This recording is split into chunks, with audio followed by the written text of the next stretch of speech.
Hey everybody, Randy Hayes here coming at you with another exciting session on PowerApps design. This video is a quick tip video on how to split your edit forms. I see this question all the time where someone has a long list of fields in their edit form and they don't want to scroll it on the screen. Instead they want to break the form apart and put it on separate screens or in separate tabs or in some other format where they have it separated. So I'm going to show you how to do it right now. But before we jump in, don't forget to click on the subscribe button and the like button so I know you're interested. And feel free to leave some comments down below too. So let's get to it.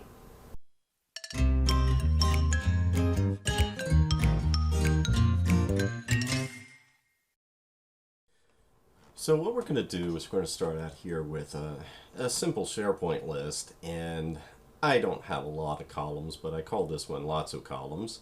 And I put in here, 1, 2, 3, 4, 5, 6, 7, 8, 9 columns. Your list is probably got a lot more columns because you're interested in splitting that across either multiple screens or multiple different tabs or something like that. So we're going to just make it kind of easy here. We'll say that we'll have a couple different sections. So we'll say that we want to have 1, 2, 3, 4 columns be the first section of questions that we ask, or the first edits that we want to do. And we want to break that apart, and then we also want to do this column and this column in a separate form, and then we want to finalize it with 1, 2, 3 columns at the end.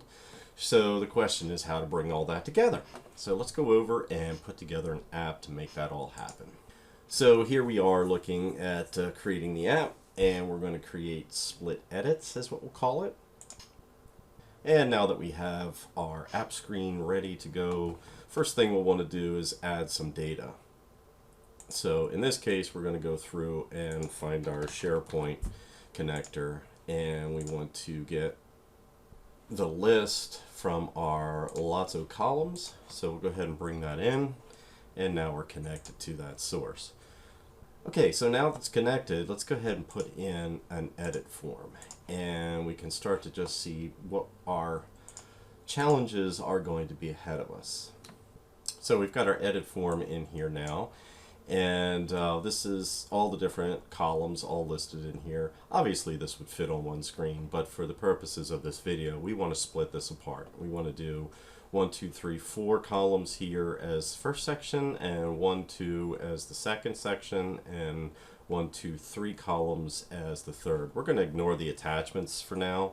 We can still use them, we can put them on any of the different forms, but it's just they take up space. So there's nothing really unusual about them. You can still keep them in there if you need them. So in order to do this, well, I'm going to take one approach, and that approach is going to be that we're going to create multiple screens for it. Now typically I wouldn't do multiple screens just because I hate to have redundant screens and it just junks up a lot. In many cases I would use a canvas and just display different data cards based on which step I'm on. But for simplicity, I'm going to go ahead and create some new screens. So let me do this. I'll create a screen here, and I'll call this screen section 1, and I'll create I'll just duplicate this screen and duplicate this screen. So here's going to be our section 2, and here is going to be our section 3. So that's all we really have on there. Now we already put this form over here, and I probably should have waited to do that because I'm going to actually cut it off of here right now, and I'm going to put this over into our section 3 screen. Now, in order to split forms easily, one of the things that you need to do is you need to sort of decide which is going to be your master form. So I'm going to consider this to be the master form, and I'm going to name it as such. I'm going to call it form master. And that just for me to remember that this is the one that I'm interested in and the one that I'm going to be submitting or doing edit and things like that on. So this form itself is going to have every column in it that I want. I don't want to exclude any columns, even though this is going to be the third screen and I'm only going to be asking for 1, 2, 3 fields to be shown here, I still want this form to have all of the different fields on it. So let's take this. I'm going to copy this right now, and I'm going to go over to section 1, and I'm going to paste it into here. And I'm going to go to section 2, and I'm going to paste it into here. Okay, so let's go back here and change this, and we'll call this section 1 form. And we'll call this guy form section 2. All right, back to section 1. So in section 1, we said that we only wanted to have certain fields here. So let's see, we wanted title, column 1, column 2, and column 3. So let me get rid of all the rest of these. And we'll just remove all the ones that we don't want. And that should give us the 1, 2, 3, 4 columns that we do. I'm not going to bother with styling or sizing or any of that kind of stuff here, because that's something that you can do on your own, and it's something I actually cover in my EditForms video. But let's go on to section 2. And in section 2, we said that we've basically already gathered these other columns on the first section. So we don't want title 1, 2, or 3. We do want choice, the column 4 choice, column 5. We don't want 6, 7, and 8 because those are all going to be in our third section. So here we go. We have it all laid out. So there's section 1, section 2, and here's our master form that has everything on it. Now there are a couple things that you need to keep in mind when you are splitting an edit form. If you're not familiar with it, you should know that an edit form has 3 different modes, and those modes are either edit, or view, or new. So with edit, obviously we can go through and we can edit the information that's in the form and submit it and do stuff like that, provided a record, provided all that information that it needs to have. And view obviously shows us whatever record it is that we want to view. The new is the one that we're concerned with, because when we split a form like this, we actually sort of abandon the new view. We can't use new anymore. And the reason is because the edit form itself doesn't expose its record source in any way that you can use it. And what I mean by that is that when this is in edit mode, which it is right now, when I set the item property of it, if I had a record in my data collection, then I would supply that information here some way that the edit form would know to go to look up that record and display it and allow me to edit the record.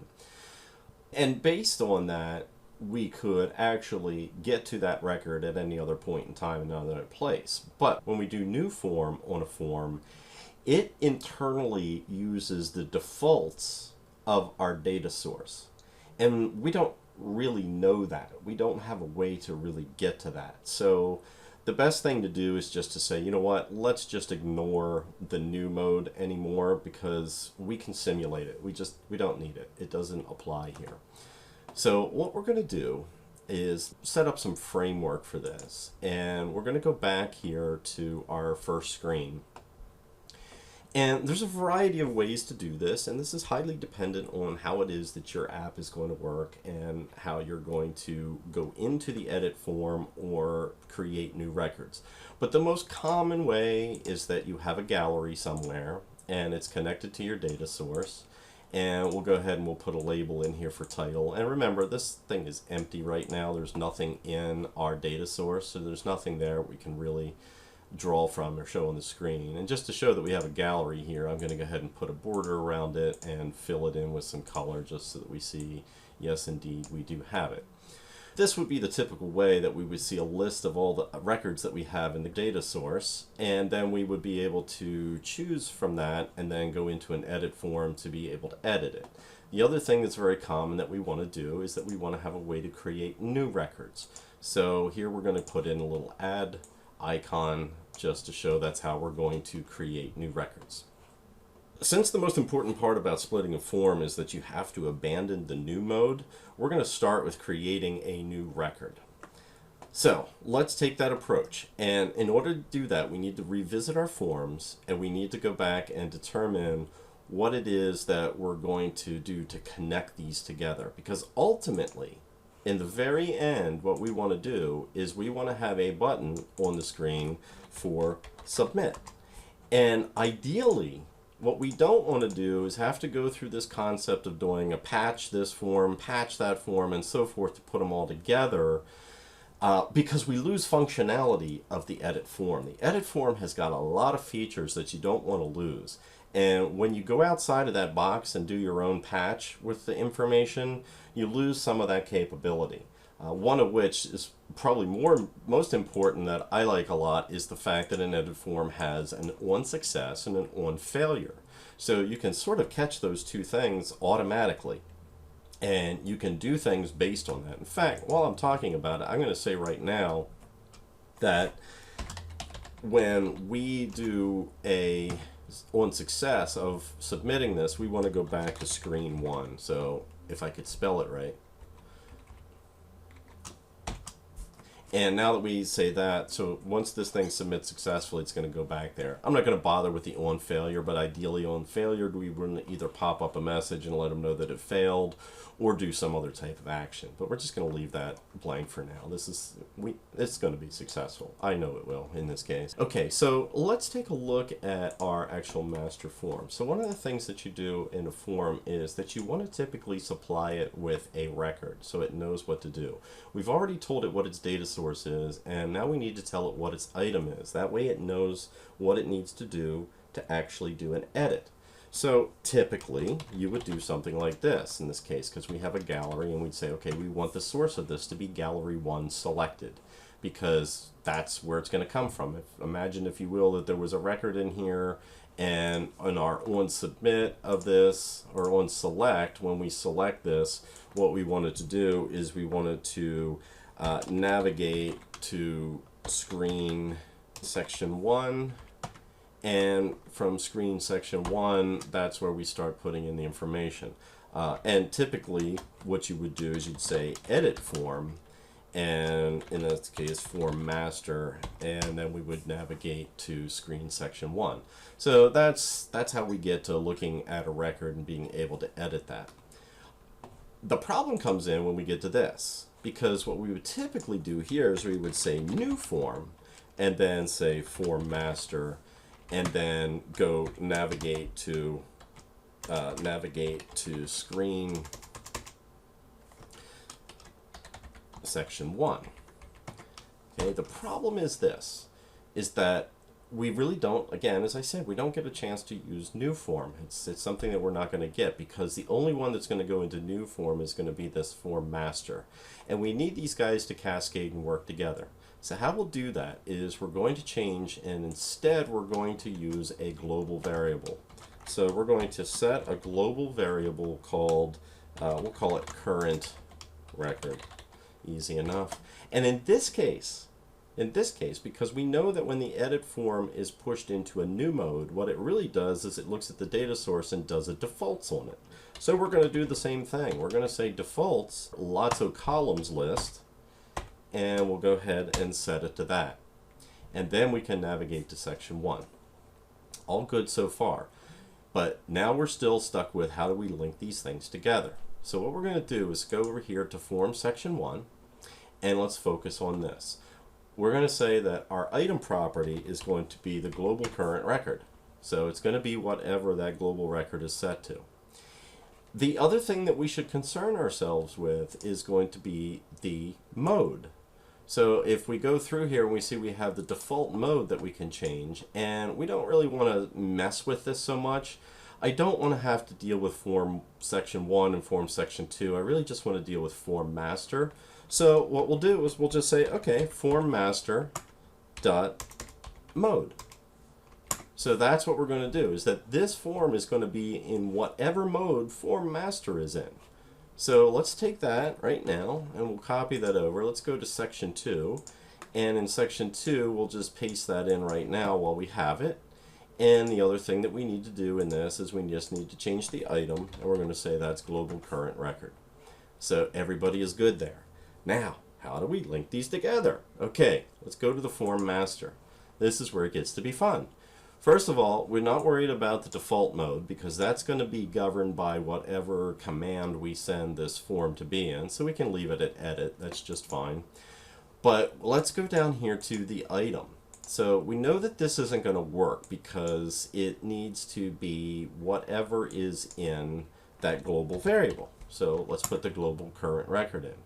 The only problem with this is that it's a variable. Variables are snapshots in times. And if we stayed with this, then we would have to, at the end of each form section 1 and form section 2, we would have to somehow update this global current record so that this form would then get its information. But what we can do is we can employ the patch statement. And patch, most of you are familiar with using patch to create records or to update records within a data source, but really patch combines all the information that you give it, and it returns a record based on that combination. So what we're going to tell patch is we're going to say, okay, patch, here's what you do. Take the global current record and then update it with whatever field values are in form section 1 dot updates. And updates is a very important property of a form. If you're not familiar with it, I've got a whole video on EditForms. Tells you all about what updates does, but very important. So this is going to give us all of our current information coming off that form. And we also want to combine it with form section 2 dot updates. So all of this information is going to come over here into our edit record for this form itself. And at this point, we're pretty much done. The only thing that we really need to do back here is we need to put some buttons in here. So we're going to say we'll put a button in here, and all this is going to do is navigate to screen section 2, and then we're going to come over here. Well, we're going to take this button and just paste it, copy paste it, because I'm kind of lazy on that. And so we'll say this is going to go to screen section 3. All right, we've got everything in place. The only other one thing that we need to do back here is that we were doing this on select and we were setting this edit form to form master. Here we would also need to do global current record. It's going to be this item. So very simple. We're just going to set that record to whatever this item is that's in our gallery, which again, we have nothing right now. And then we'll navigate to screen section 1. So let's put this thing into play and see what happens. So we click on our plus, and we're in here now, and we've got a new title place, and we've got column 1, and we've got column 2, and we've got column 3. Click on the button, we're at our next section. So we've got choice, column 4 choice, and we'll make a choice, and then we have column 5, and we'll put some column 5 in here. Now, here's the best part. We're going to click on this button now, and you're going to see that form that has all of the columns in it. And you see, they're actually all filled in with everything we did in section 1 and section 2. And here we are on section 3, where we can put in information for column 7 and column 8. And we're done. The only thing we need to do now is, we forgot to wire this up and say submit form. And this was form master. So this form is what we want to submit. All we have to do is submit. It took us back. Look, there it is. There's the one that we just put in, and we already wired this up. So if we click on this, it's going to take us back into edit mode, and here we are looking at, again, the same information. We can go through section by section, get back to here. We have the submit. We can submit it back. Put a new one in.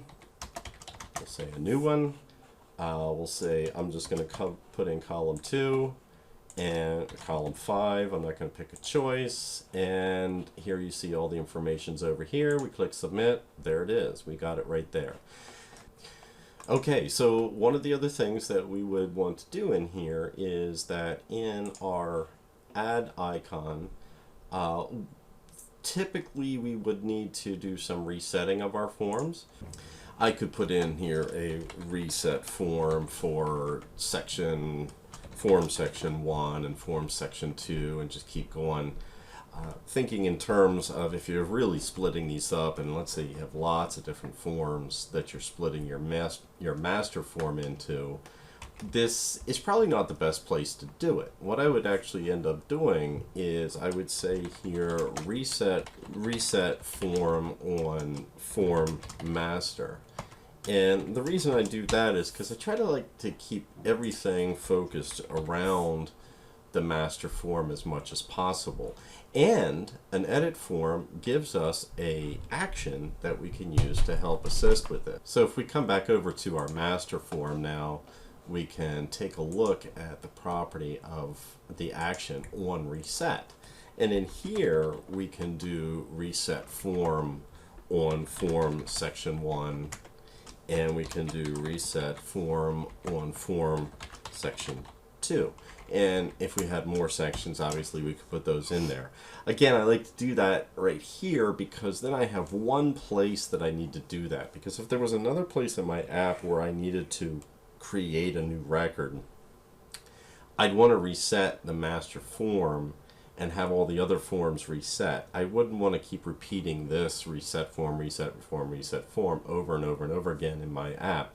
So it's just as easy to put it on reset of the master form and let it do it each time. So it saves me a little bit of that grief. And so now, like I say, over here, we just have to deal with the reset on the master form, and we're done. So why do it this way? One of the reasons to do this concept is that if we go through here, this is a required column. We need to have this here. And we know, based on our edit form, that our edit form gives us the ability to determine if it's valid or not. We can check validation of this form. And just to kind of prove this again, I'm going to go back over here to the form master, and I'm going to say column 5. I'm going to unlock this, and I'm going to say that this is required. Now, this is not anything to do with our data source. Our data source doesn't care if this is there or not there. It does care if title is there. So that's an important one. But one of the things I'll also do here is I'll put a label in, and I'm going to set this to form master dot valid, so we can see if this is valid. Now it says false right now. So and just to separate this out, because I'm going to put an additional label on the screen. So I'll just make this a little bit more pronounced. So valid is false, and then we'll just copy this guy, and we're going to set this to unsaved, because one of the other properties on our form is unsaved, which lets us know if it needs to be saved to and submitted or not. And again, more information on this can be found in my edit forms video, but here they are. We know that we have these that we can use. So let's go back to our first screen. Let's go ahead and play this. Let's go through here, and we'll say, all right, well, the user put some stuff in column 2, then they went through and they just kind of ignored, and they got to this. And we can see this is not valid. This is not a valid form. It still says false here because we haven't put in the information for title.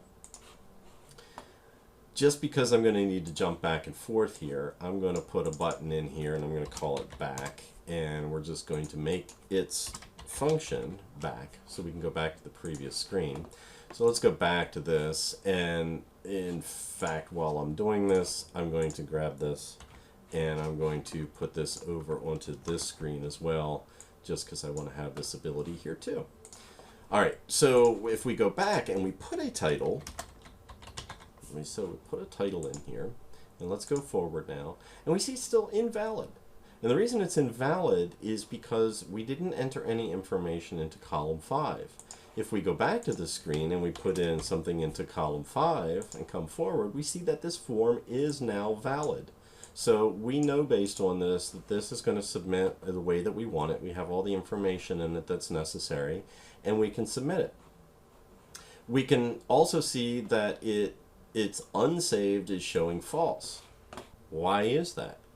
So the reason that is because of the way that we had to do our item property on the form. As you remember back here, we actually patched the current global current record, the section 1 updates, and the section 2 updates. So because of the fact that we made these updates in there, and we made these updates over in here, the edit form is considering that to be its record, its item. And it's saying that this is unsaved, or it's saying it's false for unsaved, meaning that everything here is saved. Well, it's basing that on the item. So if we really truly want to get the is this unsaved or not, we should really put these together. And what we would do is we would say form section 1 dot unsaved, or form section 2 dot unsaved, or form master unsaved. So here we are, we have all of this together. Let's put this in there so that we get our unsaved true, and we can see that we actually have unsaved information. So that's a tip to keep in mind when you separate out a form like this, is that when you're looking at the unsaved property, that you need to look at all of the forms that you've split out to determine if it's really unsaved or not. As far as the validation is concerned, that will happen all right here in this one form. Now we have a valid record, and we can go ahead and submit it, and now we see we have all of the stuff sort of accumulating here. So the other thing that we'll want to do is, again, let's just demonstrate that unsaved piece. So let's go back here and we'll put in a column 2. So we've just changed this record. Our edit form should technically say, is this unsaved or not? And it should say, yes, this is unsaved. It needs to be submitted. So if we come back here, we can see that we have unsaved is true, so that means we need to do a submit, and we can see that it is valid. So we have all the information that we need. All right, so at that point in time, we can use the standard methods of changing our display mode of buttons, so that we could do things like, and we'd have to use sort of all of these combinations. So first of all, we want to see if it's valid.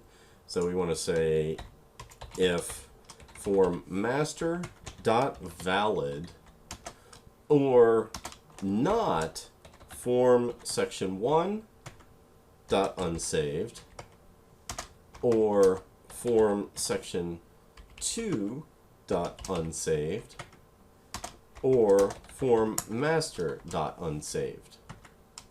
So if any of those conditions are met, so if, and this is kind of backwards and knotted logic and all this other kind of stuff, but remember, unsaved would be true if the form is unsaved. So let's just say that it is saved. This would be false, this would be false, this would be false, and therefore the combination of these three together would be false, but because we use a not here, it becomes a true. And we're saying if it's not valid, which would be either true or false, or it's not saved, or it is saved, then we want to be disabled. Otherwise, we want it to be display mode edit. And since it's valid and since it's unsaved, right now our icon or our button is showing as enabled. So let's go ahead and submit that. We'll go back here and we'll demonstrate this. We'll click back on this title again. We come through here, that's fine. We come through here, that's fine. We've made no changes. So it's unsaved is false, and thus our button is disabled, because we don't want to submit a form back to the data source if everything is already saved. Why submit something back that is not necessary? And likewise, if we come through here and change one of our columns, let's say we change it to that, now it becomes unsaved and it's valid. But if we get rid of this, now it becomes invalid, and so our submit button goes away. So we can do other kinds of logic for informing the user how to, or what they need to do here, but we're not going to concern ourselves with that right now. So let's just go ahead and put that back in, and we see it's all the way it should be. The final thing that we would want to do is for this form itself is to go through here and disable or make invisible data cards that we don't concern ourselves with in section 3. So if we come in here and we find our visible property for title, we can set it to false. The only reason I left them on here at this point was so that we could see them, but we can go through very easily and we can just turn these things off. We'll say column 2 visibility, and unfortunately you have to do this all one at a time, which is painful on the master form, but hopefully you only have to do it once and then you're done. So let's continue on here. We'll set that to false. Column 4 choice data card was done in section 2, so we're going to turn this off. And in finally our column 5 data card is the one here. We're going to set that one invisible as well. And so now we have what our section 3 would look like. It just shows these 3 columns in it that we're interested in data. Now remember, it has all of the fields in it. They're all in here. It's just that we have ones that we're not concerning ourselves with displaying. We have those invisible, but they're still getting their values. They're still getting the information that's underlying in that record. And so now at this point, when our submit works, it goes off of this master form and everything gets put back the way it wants. So that's a real easy way to split up an EditForm into multiple places and to still using the same functionality as you have with your first EditForm. Good news is we only had one variable that was used in the whole app, and that was just our current record. And that was only because we can't use the new form feature of a form when we split it up like this. I hope you can use this, and happy power apping.